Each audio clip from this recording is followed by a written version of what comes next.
लोहाना कुल में जन्मे संत श्री जलाराम गृहस्थ भक्त। ये बात हम इसलिए करें ऊसर तेसर की हो। गुजरात की भूमि में कैसे कैसे संत प्रकट होते हैं, और गुजरात क्षेत्र में भी सौराष्ट्र तो संतों की ही धरा है। गुजरात में भी जो सौराष्ट्र का इलाका है वो तो संतों की ही भूमि है।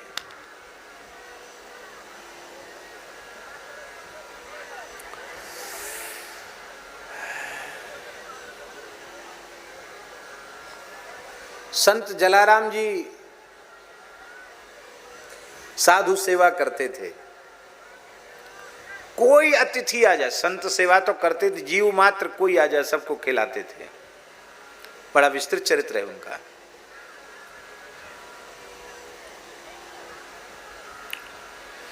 और कोई साधु ब्राह्मण उनसे कुछ भी मांग ले वो दे देते थे। ये विचार नहीं करते थे कि मेरा क्या होगा। और स्वयं पत्नी के सहित परिश्रम पूर्वक खेती करते थे। पर ये ठाकुर जी की कृपा है कि उनके यहाँ अभाव नहीं, सब ठाकुर जी की कृपा से सब होता था।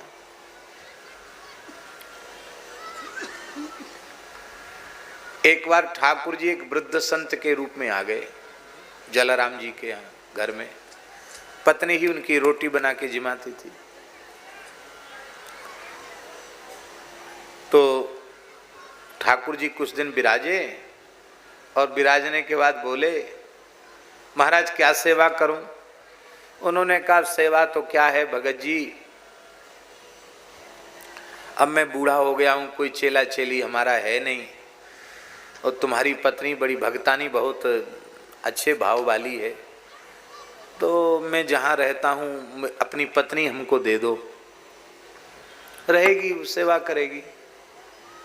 आप विचार करो कि आप चाहे जितने श्रद्धावान हो, कोई महात्मा आपके यहाँ चला जाए, भले ही बूढ़ा ही क्यों ना हो, और ये कह दे कि आप अपनी पत्नी हमको दे दो, तो बिना दक्षिणा के वापस आएगा? कौन सी दक्षिणा? वो वाली दक्षिणा।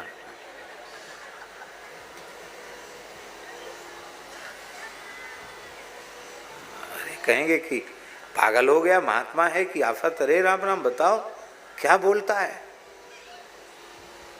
उस समय जलाराम जी की अवस्था मात्र 25 से 30 वर्ष की आयु के भीतर की अवस्था थी। पूर्ण बात है, 25 वर्ष के या 25 से 30 के बीच की आयु थी उस समय उनकी। कितनी आयु थी? 25 से 30 के बीच की आयु। परम सुंदरी उनकी पत्नी, परम पतिव्रता पत्नी।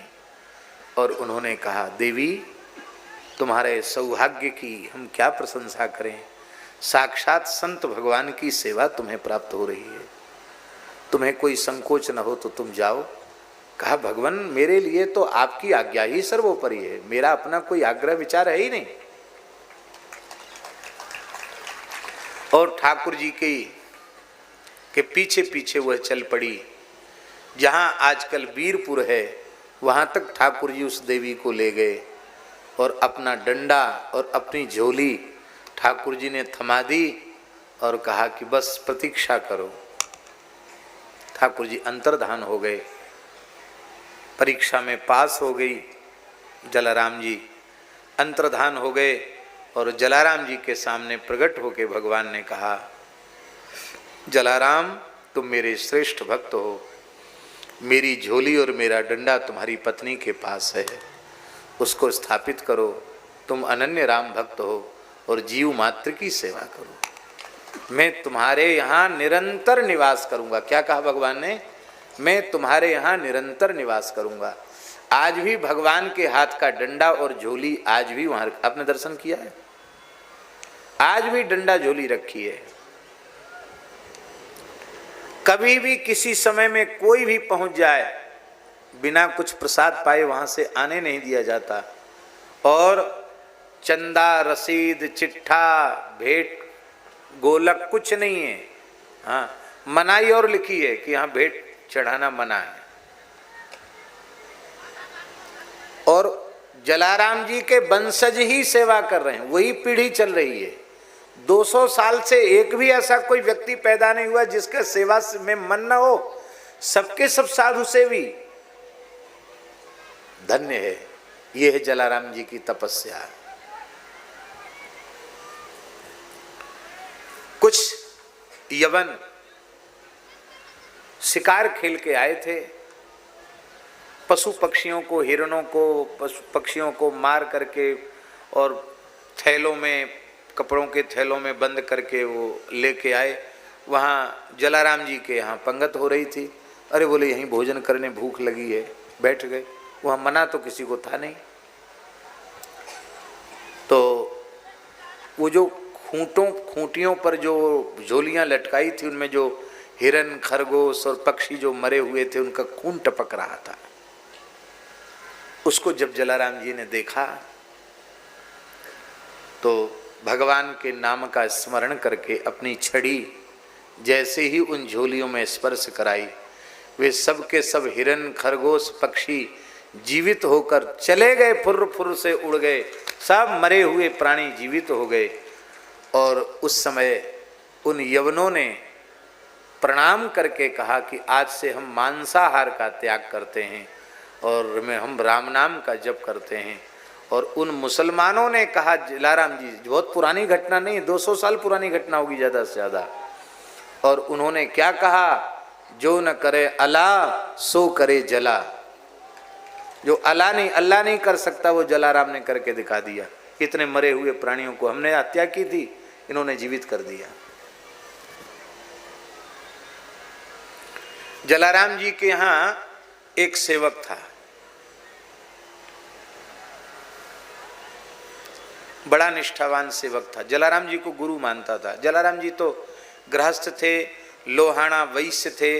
वैसे लोहाना क्षत्रिय होते हैं, रघुवंशी होते हैं, पर उनका व्यवसाय का काम होने से उनको वैश्य में माना जाता है।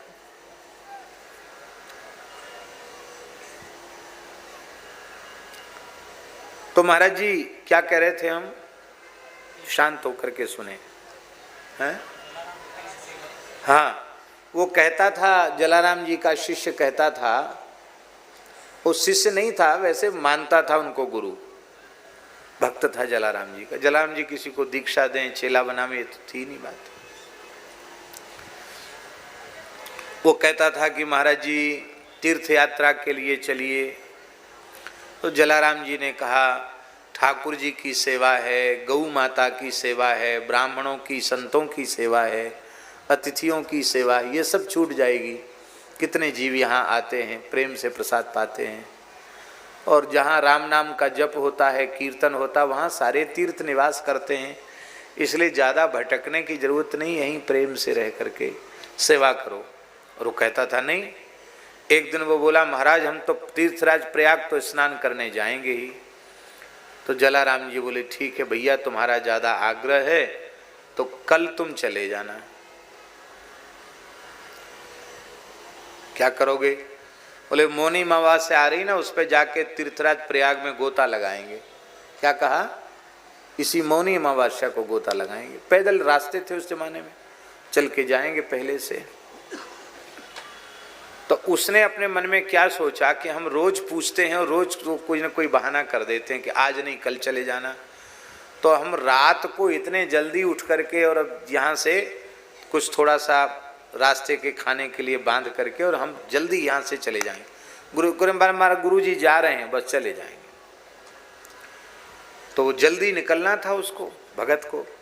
तो आधी रात में उठ गया तो उसने क्या देखा कि एक दिव्य पुरुष, राजा की वेशभूषा है, शरीर से कांति निकल रही है और वे झाड़ू लगा रहे हैं। ये बीरपुर की बात है। एक देवी आई हैं, वो जल भर रही हैं। 3 देवियां हैं, वो जल भर रही हैं। कोई पोछा लगा रही, कोई चौका लगा रही, कोई बर्तन मांज रही है। उनको मन में आया कि हम तो बहुत समय से यहाँ सेवा करते, मैंने तो इनको कभी देखा नहीं, ये रात में कौन है? फिर मन में सोचने लगा कि ऐसा कुछ लगता तो है कि बिना काम किए बहुत कुछ काम हो तो जाता है। आज रात को जग करके देखा, क्या है, कौन है? तो महाराज जी उस भगत ने पूछा उस भद्र पुरुष से कि आप देखने में तो कोई देवता लगते हैं, महाराजा जैसे लगते हैं, इतनी मणियों के आभूषण हैं, आप झाड़ू लगा रहे हैं यहाँ, आप कौन हैं? उन्होंने कहा, भैया जान के क्या करोगे, हम धन्य होने यहाँ आते हैं। कौन हैं आप? आग्रह पूर्वक पूछा तो उस भद्र पुरुष ने कहा, मैं तीर्थराज प्रयाग हूँ। अरे तो हम यहाँ नित्य आते हैं। क्यों? जहाँ अखंड हरिनाम संकीर्तन होता हो, हजारों गौओं की सेवा होती हो, ब्राह्मणों की जूठन गिरती हो, अतिथि को नारायण रूप मानकर सत्कार होता हो, जहाँ जलराम जैसे संत निवास करते हो, वहाँ आकर के तो हम भी कृतार्थ होते हैं। तो हम यहाँ नित्य ही वंदन करने आते हैं, सेवा करने आते हैं, जिससे हमारी भी शुद्धि हो जाए। एक गौरवर्ण की देवी थी, पानी लेकर के कलश सामने खड़ी थी। आप कौन हैं? बोले मैं त्रिभुवन पावनी पतित पावनी भगवती गंगा हूँ। एक श्याम वर्ण की देवी खड़ी थी। बोले आप कौन हैं? बोले मैं कलिंद गिरि नंदनी सूर्य तनया भगवान की चतुर्थ पट्ट रानी श्री यमुना हूँ। एक और देवी खड़ी थी। आप कौन हैं? वो कुछ गुलाबी से रंग का परिधान था, कुछ रंग भी गुलाबी ही था। आप कौन हैं? बोले मैं सरस्वती हूँ। अरे गंगा यमुना सरस्वती त्रिवेणी, आप क्या करने आई हैं? बोले हम भी यहाँ जल भरने का काम, पोंछा लगाने का काम, बर्तन मांजने का काम करती हैं। इन संत के यहाँ आकर हम भी निष्पाप हो जाती हैं।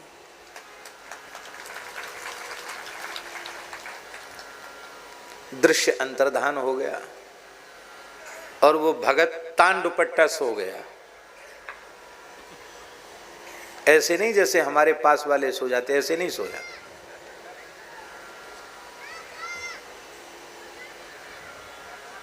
जैसे मतलब थोड़ी देर सोया, जब जगने का समय था तब वो जगा। तो अपना आसन वासन तो बांध के रखा था उसने। जलाराम जी तो जल्दी उठ ही जाते। जलाराम जी ने कहा, अरे भाई तुम गए नहीं, तुमको मौनी अमावस्या का स्नान करना है प्रयाग में, गए नहीं? बस रो पड़ा। बोले गंगा यहाँ, यमुना यहाँ, सरयू यहाँ, सरस्वती यहाँ। अरे तीर्थराज प्रयाग जहाँ झाड़ू लगाने आते हैं, अब ऐसे दरबार को छोड़कर हमको कहीं नहीं जाना है। अब तो इन चरणों में ही हमको बसा करके रखो। और आज भी जिन पात्रों में गंगा यमुना सरस्वती जल भरती थी, वे पात्र आज भी वहां रखे हैं, वे कलश आज भी रखे हैं, बड़ी बड़ी तांबड़ी आज भी रखी है। और राम जी तो सब जगह आप दर्शन करते ही हैं, पर मूछ वाले राम जी हैं वहां। जलाराम जी के द्वारा विराजमान है। वो प्रतिष्ठा जलाराम जी के हाथ की प्रतिष्ठा है। लखनलाल जी की भी सुंदर ऐसी अंटादार मूछें हैं, राम जी की भी सुंदर अंटादार मूछें हैं। हम तो पहली बार गए जब, तो हमने कहा कि ये किसका दर्शन? अरे बोले महाराज राम जी का मंदिर है, राम मंदिर लिखा नहीं। बोले राम जी मूछ वाले? बोले हाँ, राजाधिराज हैं तो मूछ नहीं होगी उनकी। और वहीं डंडा झोली भी रखी है। अनन्य राम भक्त थे जलाराम जी। एक पंडित जी उनको कथा सुनाते थे, जलाराम जी को। एक पंडित जी उनको कथा सुनाते थे और जलाराम जी कथा सुनते तो भगवत प्रेम में रुदन करने लग जाते थे। पत्नी के सहित कथा सुनते तो कई बार पंडित जी को कहते, पंडित जी आपकी बड़ी कृपा है, आप हमको भगवान के गुण सुनाते हैं, लीला सुनाते हैं, बड़ी दया है आपको हम क्या दे सकते हैं, आप तो साक्षात कथा के रूप में भगवान का ही दान करते हैं। पंडित जी कहते, देखो जलाराम जी, हम अपनी पंडिताई पुरोहिताई में अपना निर्वाह कर लेते हैं, आपसे हमें कुछ नहीं चाहिए। आप जैसे संत प्रेम से कथा सुनते हैं, हमारे लिए वही उपलब्धि है। पर आप बार बार देने का आग्रह करते हैं तो हमको इतना ही दे दीजिए कि देखो हम तो थोड़े प्रपंची हैं, पर आप सच्चे अर्थों में भक्त हैं, आप तो निश्चित ही वैकुंठ जाएंगे। तो जब आप वैकुंठ जाए ना तो हमको संग ले जाना। क्यों? हमारे तो आशा नहीं है कि हम वैकुंठ जाएंगे। हम तो झूठ सच भी बोलते हैं, पता नहीं क्या क्या नहीं करते हैं, हमको तो भटकना पड़ेगा।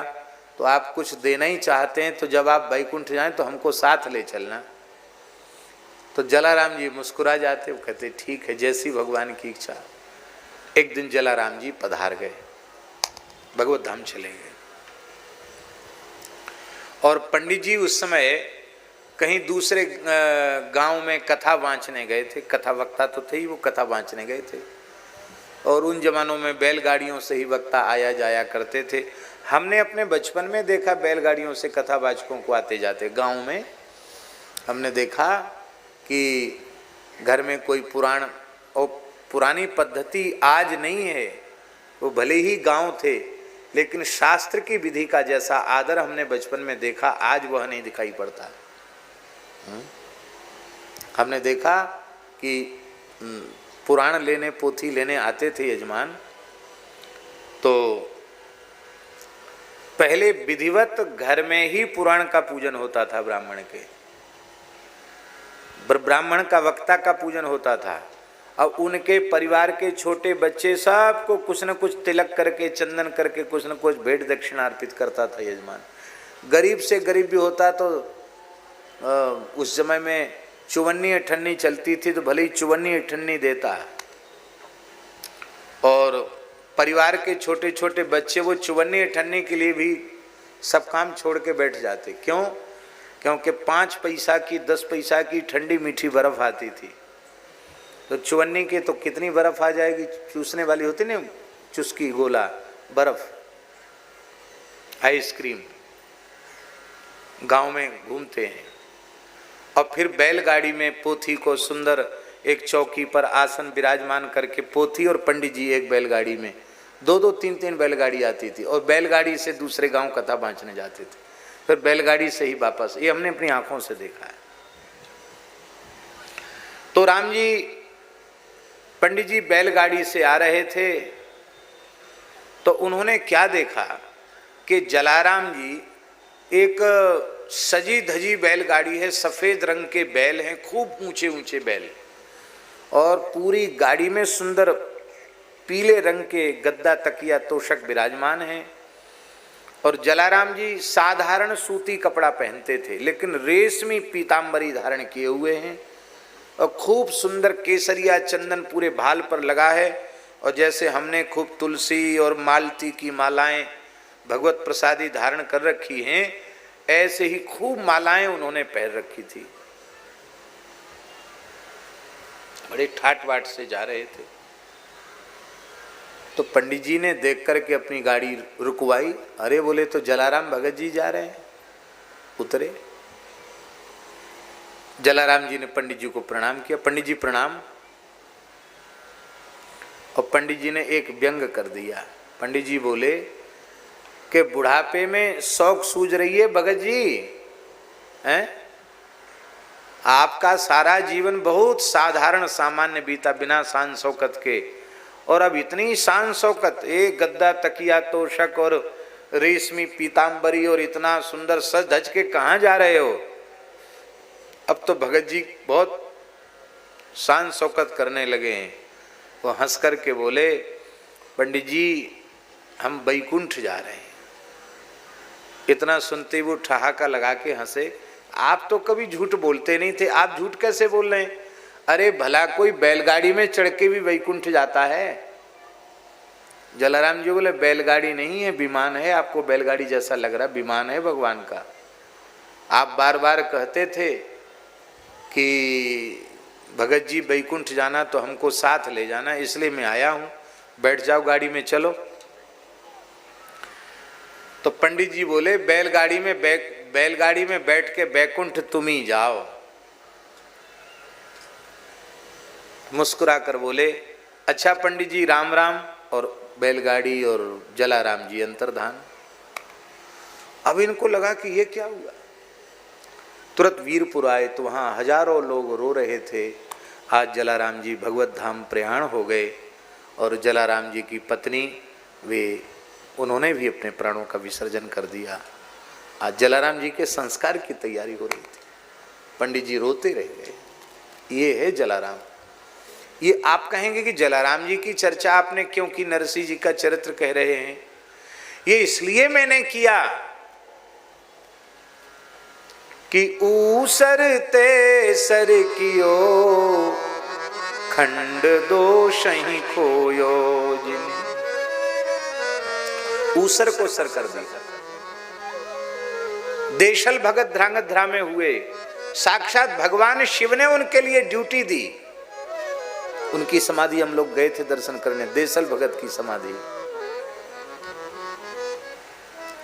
ध्रांगध्रा का राजा था महाराज जी। ये बात इसलिए बता रहे हैं, ऐसे ऐसे दिव्यात्मा जन्म लेते हैं। एक बंजारा आया, वो गया था वहां गिरनार। गिरनार में एक पर्वत की ऐसी कंदरा में चला गया जहां सैकड़ों सिद्धों के आसन लगे हुए थे, सबके अलग अलग धूना थे। इतनी बड़ी गुफा थी, पर एक धूना खाली था, चिपिया गड़ी हुई थी। वहां एक महापुरुष ने उससे कहा, कहाँ जा रहे हो बच्चा? बोले हम तो ध्रांगध्रा जा रहे हैं। बोले वहां के राजा को जाकर कहना कि तुम्हारा आसन खाली है, अब बहुत दिन हो गया संसार का भोग करते हुए, आओ अपनी आसन पर बैठकर भजन करो। और उसने जाकर जैसे ही सूचना दी, राजा ने तुरंत प्राणायाम चढ़ा करके अपने देह का त्याग किया।